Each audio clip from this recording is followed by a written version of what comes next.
Hello everybody, I am Gratton, and today I'm back with a brand new video. Today we are talking about a custom figure that I've recently went away and made, which is this. This is a Tim Shaw custom figure in the 5.5 inch scale range, whatever you want to call it. I'm quite happy with the outcome, but today we're going to be talking about generally sort of showcasing it, talking about it, what bits it's made from, and then how I went about it. So if you want to do your own version of this, I'll tell you how much it costs, and I'll tell you what you need to use. To be honest with you, it's really not hard. I feel like anyone could probably go away and do this. So it's worth noting, if you do go away and try this and you want to post it on Twitter or the Discord server or something and tag me in it, I'd love to see what kind of stuff you can come up with, because I haven't done a great job. Like, I feel like other people could definitely do a better job than this, and this is definitely not finished, I would say. I think what I might end up doing is I might end up adding some more paint, because there's a bit like there as well. I've only just noticed now on camera that probably needs another layer of paint over it, but either way, like, majority of it kind of works, and it like sort of stands out, and it's great. And I'm overall really happy with it. In terms of general sort of stuff about the figure, the height sort of matches Whittaker really well in terms of like what the actual actors would have been. It's better to have Tim Shaw obviously being imposing and tall over Whittaker, opposed to her being like that. It wouldn't have really worked, if you know what I mean. He's about the same height as Capaldi, I think. He might be a little bit taller though, I can't remember. But we'll sort of match it up. Yeah. So that, I mean, that's more accurate, because again, Capaldi is really tall, especially in the character options line. They made him incredibly tall, unnaturally tall, some would say, most would say. But yeah, so the height's pretty accurate to how the actual figure would be. And I don't know really, that was just by accident, because the actual figure itself, I was just trying to see what would match the look of the character. So what I've used here is a Carrier Knight head from sort of Series 3's The Shakespeare Code, and the body of a 2006 Cyberman. In terms of how did I go about this, so I saw someone had done this on eBay, like a sort of similar version, where they used the Carrier Knight head, they used the Cyberman body, but they were selling it for like £180, and I was like, well, I'd love a figure like that, because it looks great, but I'm not paying that much money, because that is ridiculous. That's a ridiculous amount of money to spend on a Tim Shaw custom figure.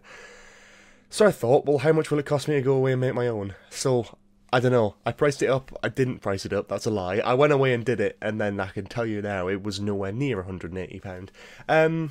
Yeah, I quite enjoyed making this. It was a fun little project. Did not take too long at all, and you can take your own creative liberties with this, like I did, because as you can probably see, the chest piece isn't like 100% accurate. It's nowhere near accurate, but it's my first time using Milliput, and I feel like, you know, for a first-time user of it, and a first-time figure custom that I've ever done, I feel like it's come out quite well. I mean, it's not, again, it's not 100% prop accurate, but, like, I don't have the tools, I don't have all the different things. I had my hands and, like, a knife, and that's it. And I decided to put this all together and make it work, and I feel like the outcome is quite positive, because it looks good and it looks great on display, whether or not it's accurate, you know.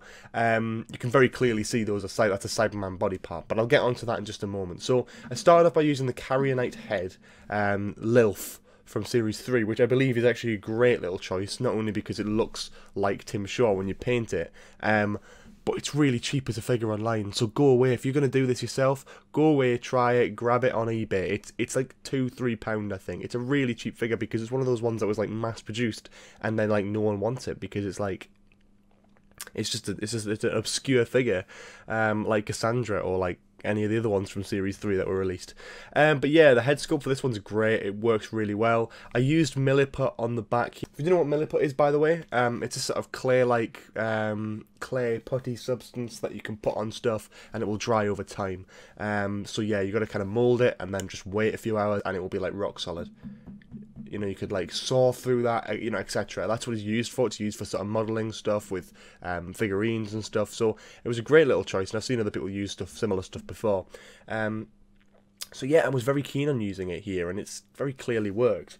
You can see the sort of head sculpt is very basic. I wanted to just make the Milliput very thin on the head, because I didn't want it to protrude too much to, for the actual mask, because it had to be like bigger than the head. I couldn't just paint the black on, and I also did a sort of line over the top as well, which you can probably see, like a sort of bump over the top, which is on the actual sort of character, and I thought it would just be a very easy thing to add, and I was right.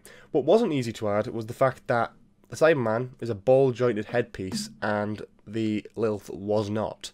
The Lilf was a ball-jointed sort of plug jointed, I would say, headpiece, meaning I had to cut the plug off and then sort of open up the inside. Still didn't work, so I ended up actually making a little milliput neck hole there, which, to my absolute surprise, actually works because it doesn't fall off. That's brilliant. Like, that's amazing. That's how incredibly lucky. So if you're going to try that, that's probably the hardest bit I had, was trying to get an accurate sort of neck hole that looks right and actually fit in and sort of didn't look unnatural and weird. But yeah, that's pretty much all I did with the head. So I'm going to move the head aside and talk more about the body now. So the body, I started off with a Cyberman, 2006 Cyberman toy. I then cut off all the main bits, and by that, the main chest unit, all the bumps and wrinkles and the Cybus logo, I had to just trim off, and when I trimmed that off, I'd sand it down as well, so it was all smooth, like a big smooth front that I could just model on top of. Now, you don't have to do that, you can very easily put milliput over it, but I just didn't want to have that. Like, I wanted to start with just a blank slate, because I thought it would be easier for me, and I felt like it worked. I think it works a lot nicer anyway, and I think I'm quite happy with the outcome, again, of this. So yeah, hopefully I've got some images on the screen here as well of how I went about it and all that sort of thing. But yeah, I constructed the sort of milliput things. I sort of rolled it out on a table, flattened it out, and then cut little segments out, little square segments, and then placed them on here, rolled them out to the exact shape I wanted. So at the bottom here, oh god, so like here-ish, it sort of goes up and sort of up and up and up and up and up. Those, all the bits on the top, on the sort of stomach chest area here, are just all individual like squares and sort of rolled out bits of milliput, as you can probably see, which doesn't look too great, but again, it doesn't have to be 100% accurate. And as well, if you want to have a little bit more fun with it, of course, when it's still wet and still movable and still moldable, get yourself like a little pin like that, like that, and just stab some holes in it, make some shapes in it, so when it molds it looks like it's armour that's like sort of battle damage and sort of been hit a few times. And I don't know if you can see properly with this, I'll try and focus it for you. There, you can kind of see there's some like battle damage sort of holes and scars in the armour, which would be accurate for someone who is meant to be some sort of alien soldier warrior race type thing. The rest of it actually worked quite well, and the reason I chose the Cyberman body straight away was because it naturally has that sort of unnatural soldier-like body armor feel to it, but also in the actual sort of Tim Shaw character, there are bits like this where it's sort of like got lined effects of a sort of Under Armour type bodysuit with the armour over the top. And I thought straight away, I looked at that, I'm like, that looks like the Cyberman toy, and I thought, well, I'll just use that. So yeah, again, it isn't 100% accurate, and the legs aren't edited much, as you can quite easily see here. The feet are like identical. With the legs here, I sort of did trim away, so the kneecaps were more obvious, and the rest of it was just kind of blank. I also did cut a few holes down here as well to try and make it look a bit more battle damaged. As for the top half here, and the arms, I used milliput just to smooth over all the little bumps and sort of thing, because the Cybermen in 2006 had this like a weird design where they had sort of protruding areas of like bits of armour, and I knew people would instantly recognise that as like Cyberman armour, so again, especially on the sort of legs down here, I kind of went sort of my own creative license with that and just made a sort of thick overall mould for it. And as you can see as well, there's a few little scrapes and holes in there as well, so every little thing had that. Tim Shaw had this, it's really weird to talk about this, Tim Shaw has this weird sort of codpiece thing with loads of lines on it, so that was quite easy to do as well, just make the sort of between the legs area a lot bigger. That's just weird to say, but it's true. If you look at the actual sort of photos of the character, there's a big sort of unit that is down there, some sort of cod piece, so you know you have to include it if you want to be accurate. So yeah, overall it isn't perfect. Yeah, it does probably need a little bit more of a scratch of paint, but overall, like, yeah, it is a Cyberman body. You can tell it's a Cyberman body. There's nothing, you know, I'm not saying it isn't, obviously. It's a custom figure made from very minimal resources. Now, here's the cost of it though. So when it comes to price, I already had a Cyberman figure, I already had a Lilith figure, so they are taken completely out of the price. That's totally free for me because I already had them. But when it comes to everything else, the blue paint and white paint I already had because of some sort of like little art set when I was younger. Believe me, the weird little kids art set things, they work. I just nicked it out of some drawer that I had from years ago, and there we go. Worked brilliantly for the blue and the white there.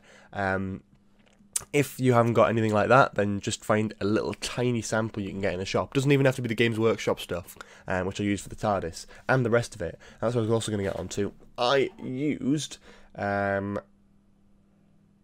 Abaddon Black, Citadel Air colour there. That's another Games Workshop type thing, which, yeah, it can be a bit on the expensive side, so really any sort of decent black figure paint will work, but if you want to get that specific one, it was around about £3–4, which the pot doesn't look anywhere near enough, but in terms of example, that pot here, another pot that I use for the TARDIS, that covered the whole box, and there's still plenty in there, so actually you are pretty much getting your money's worth. I could probably get 2 TARDISes out of that one.